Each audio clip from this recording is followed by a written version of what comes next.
जय हिंद, जय भारत, जय उत्तराखंड, जय जवान, जय किसान। सभी सम्मानित भाइयों को सादर प्रणाम। हम सच लिखने, बोलने, पढ़ने, सुनने, जानने और समझने के लिए मजबूर हैं। ईमानदारी से हम सच बोलना चाहते हैं, सच लिखना चाहते हैं, सच सुनना चाहते हैं, सच जानना चाहते हैं, सच पढ़ना चाहते हैं, सच समझना चाहते हैं और सच को ही समझाना चाहते हैं। हमारी भारतीय समाज में स्त्रियों की दशा को देख करके और अपने जीवन के अनुभवों से हम कह सकते हैं कि हमारे समाज में पितृसत्ता ने जिस प्रकार से समाज को डिजाइन किया हुआ है, सारे चीज़ें, नियम, कानून सब पितृसत्ता के पक्ष में होते हैं। अकेली रह जाती हैं नारियां माँ सीता के रूप में, माँ अहिल्या के रूप में, माँ द्रौपदी के रूप में, माँ मीराबाई के रूप में अकेली रह जाती हैं। ममता से ओत प्रोत अपने बच्चों पर सब कुछ लौटा देने वाली माँ के रूप में, स्नेह से ओत प्रोत अपने भाइयों पे सब कुछ लौटाने वाली बहन के रूप में,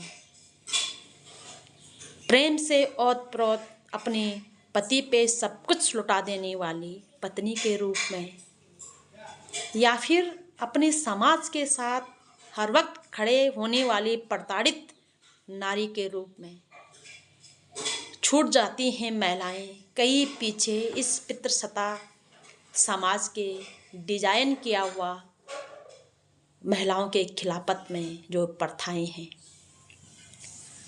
प्रताड़ित कर की जाती हैं बेटियां लिंग भेद में, भ्रूण हत्या के रूप में, दहेज प्रथा में, बहू के रूप में। जितने भी रूप महिलाओं के बनाए गए हैं, चाहे वो बहन का हो, चाहे बेटी का हो, चाहे बहू का हो, चाहे माँ का हो, चाहे दादी का हो, चाहे नानी का हो, चाहे पत्नी का हो, चाहे प्रेमिका का हो, महिलाओं के हिस्से आते हैं सिर्फ और सिर्फ त्याग। एक बेटी बनने के लिए उन्हें लिंग भेद का सामना करना पड़ता है, एक बहू बनने के लिए उन्हें दहेज प्रथा का सामना करना पड़ता है, एक माँ बनने के लिए उन्हें सब कुछ त्याग देने का सामना करना पड़ता है, पत्नी बनने के लिए अपनी मायका को त्यागना पड़ता है। सब कुछ त्यागने के बावजूद बदले में मिलता है महिलाओं को बलात्कार, सामूहिक बलात्कार, विधवा का तिरस्कार भरा अशुभ शब्द, अशब्द से समाज से प्रताड़ित, कहीं कोठों में तवाइफ के रूप में प्रताड़ित की हुई महिलाएं, न जाने किन किन कोनों में किस किस प्रकार से महिलाओं को प्रताड़ित किया जाता है। और समाज इस प्रकार से डिजाइन किया हुआ है जो हमेशा हमेशा पितृसत्ता के पक्ष में होता है। पितृसत्ता के पक्ष में उनके द्वारा डिजाइन किया गया उनका जात, उनका धर्म, उनका दल, उनका संगठन, उनका घर, उनका बार, उनके माँ, उनके बाप, उनके पिता, उनके भाई, उनके बहन, उनकी बेटी, उनके बच्चे, उनकी पत्नी, सब कुछ हमेशा पितृसत्ता के साथ खड़े रहते हैं। दुर्भाग्य देखिएगा कि जिन पितृसत्ता ने महिलाओं के खिलाफत में हर चीज़ डिजाइन की हुई है, वह महिलाएं भी पत्नी के रूप में भी पितृसत्ता का ही साथ निभाते हैं, बेटी के रूप में भी, माँ के रूप में भी, बहन के रूप में भी, प्रेमिका के रूप में भी, दोस्त के रूप में भी, हर रूप में वो पितृसत्ता का साथ निभाती हैं।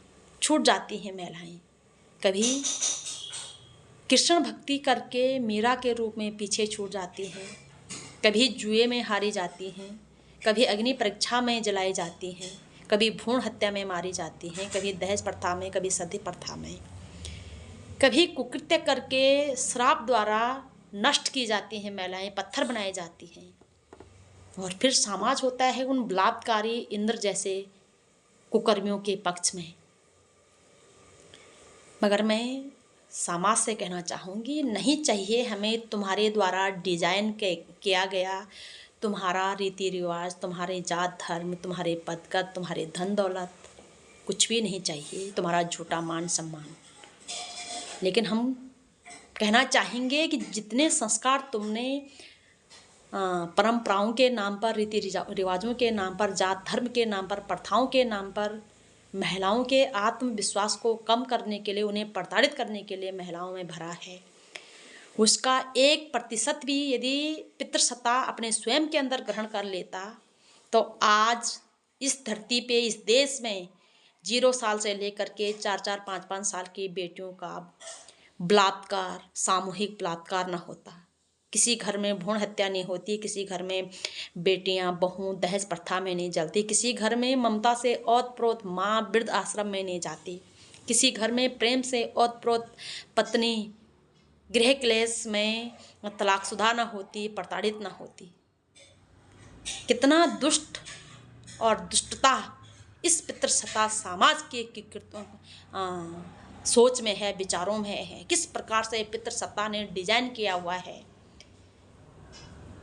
कि जिस महिला के आप खिलाफत में हो वह महिला भी आपके पक्ष में बोले। लेकिन मैं विरोध करती हूँ पितृसत्ता द्वारा डिजाइन किया गया हर रीति, हर रिवाज, हर प्रथा का, क्योंकि यह प्रथा नहीं और रीति रिवाज नहीं, यह कुकर्म है। कुकर्म है आपके द्वारा लिंग भेद करके महिलाओं को, बेटियों को भ्रूण हत्या करना। कुकर्म है आपके द्वारा डिजाइन किया गया दहेज प्रथा में बहुओं को जलाना। कुकर्म है कि आपके द्वारा अपनी माँ के ममता का पूर्ण फायदा उठाकर उस ममता को फिर वृद्ध आश्रम में डालना। कुकर्म है अपनी पत्नी से प्रेम का पूरा फायदा उठाकर फिर उस पत्नी को तलाक देकर घर से बेघर करना। कुकर्म है कि महिलाओं के लिए अपनी भूख को मिटाने के लिए कोठा खोलना, फिर उन कोठों में महिलाओं को तवाइफ के रूप में रखना, रखेल कहना, यह कुकर्म है। हम आपके कुकर्मों को स्वीकार नहीं करते, मेरी जैसी महिलाएं नहीं स्वीकार करती। हम अपने आप में प्राप्त हैं, हमें पता है अपनी ताकत, हमें पता है अपना चरित्र, हमें पता है अपना ईमान, हमें पता है हम कौन हैं, कैसे हैं, क्यों हैं। इसलिए हमें नहीं चाहिए इस पितृसत्ता द्वारा डिजाइन किया हुआ नारी को शोषण करने वाला कोई रीति, कोई रिवाज, कोई प्रथा, कोई धन, कोई दौलत, कोई नियम कानून, कोई पदगत, कोई जात, कोई धर्म अपने पास रखिएगा। बस हमारी एक शर्त है कि माँ बहन बेटियों के जीवन में असुरक्षा का टांग अड़ाना बंद कीजिएगा, अन्यथा टांगें तोड़ दी जाएंगी। हम किसी के लिए रीति रिवाज नहीं बनाते, हम किसी को किसी भी प्रकार के गुलामी में नहीं रखते, क्योंकि हम जानते हैं इन रीति रिवाजों के नाम पर, संस्कारों के नाम पर, इन कुप्रथाओं की प्रताड़ना हम भली भांति जानते हैं कि कितना दर्द होता है। इन कुप्रथाओं के तले दबना कितना दर्द होता है, अपने सपनों का कुचल जाना कितना दर्द होता है, अपने हकों को दूसरों के हवाले करना, अपना शरीर, अपनी आत्मा किसी के हवाले करना। हम जानते हैं इस दर्द को कि अपना सब कुछ दूसरों के हवाले करके अपने हाथ में कुछ न रहना कितना दर्द होता है।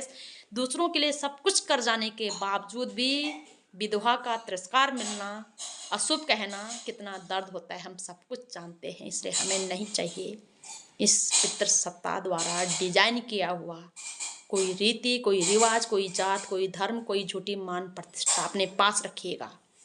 बट इस धरती में, इस समाज में लिंग भेद के नाम पर भ्रूण हत्या नहीं होनी चाहिए, प्रथा के नाम पर दहेज में बहुएं नहीं जलनी चाहिए, ममता का फायदा उठाकर कोई माँ वृद्ध आश्रम में नहीं मरनी चाहिए, प्रेम का फायदा उठाकर कोई पत्नी तलाकशुदा होकर दर बदर नहीं भटकनी चाहिए, स्नेह से ओतप्रोत कोई बहन माँ बाप की संपत्ति से बेदखल नहीं होनी चाहिए, कोई बेटी माँ की कोख में भ्रूण हत्या में नहीं मरनी चाहिए। मैं आशा उम्मीद करती हूँ कि जो इस दर्द का आधा अंश भी जानते हैं, यानी कि 1% भी जानते हैं, वो ज़रूर इस विषय में सोचेंगे और अपने द्वारा बनाए गए और घटिया रीति रिवाज डिजाइन किया हुआ तमाम चीज़ या तो खुद फॉलो करें या फिर ख़त्म करने हमें नहीं चाहिए। आप ही झेलिएगा अपना छुआछूत, अपना भेदभाव, अपना नफरत, तमाम प्रकार की चीज़ें आप ही झेलेगा। बट महिलाओं के जीवन में असुरक्षा की टांग अड़ाना बंद करें और सोचें तुमने यदि 1% भी मर्यादा अपने अंदर ली होती तो इस देश में एक भी माँ बहन बेटी असुरक्षित नहीं होती। माँ बहन बेटियों का असुरक्षित होने का कारण पितृसत्ता द्वारा डिजाइन किया गया यह घटिया रीति रिवाज, घटिया परंपरा, घटिया सोच है। यदि आपने जो संस्कारों के नाम पर आप महिलाओं के आत्मविश्वास को कम करते हो, अपने अंदर एक अंश भी, आधा प्रतिशत भी लिया होता तो मैं यकीन के साथ कह सकती हूँ इस देश में एक भी माँ बहन बेटियों के साथ बलात्कार ना होता, सामूहिक बलात्कार ना होता, किसी भी प्रकार का तिरस्कार ना होता। तो हम कहना चाहेंगे क्यों ना पितृसत्ता द्वारा बनाया गया यह डिजाइन, परंपरा, रीति रिवाज, जात धर्म उन पर ही लागू किया जाए और इस देश की नारियों को स्वतंत्र किया जाए, ताकि इस देश की माँ बहन बेटियों की अस्मिता, जीवन सुरक्षित रहे। हम चाहेंगे कि महिलाओं के जीवन को नर्क बनाना बंद करें और जो भी ज्ञान, जो भी संस्कार आप महिलाओं को देते हैं जात धर्म के नाम पर स्वयं ग्रहण करें, ताकि इस देश की माँ बहन बेटियां सुरक्षित रह सके। जय हिंद, जय भारत, जय उत्तराखंड। सभी समान भाव में सादर प्रणाम। और आखिर में यही कहना चाहूँगी कि हम सच लिखने, बोलने, सुनने, पढ़ने, समझने, समझाने, जानने के लिए ईमानदारी से मजबूर हैं। इसलिए जिन्हें बुरा लगे या तो अपनी आदत सुधारें या फिर मैदान छोड़कर चले जाएं, क्योंकि महिलाएं अब आपके किसी भी प्रकार का षड्यंत्र बर्दाश्त नहीं करेंगे। जय मातृशक्ति।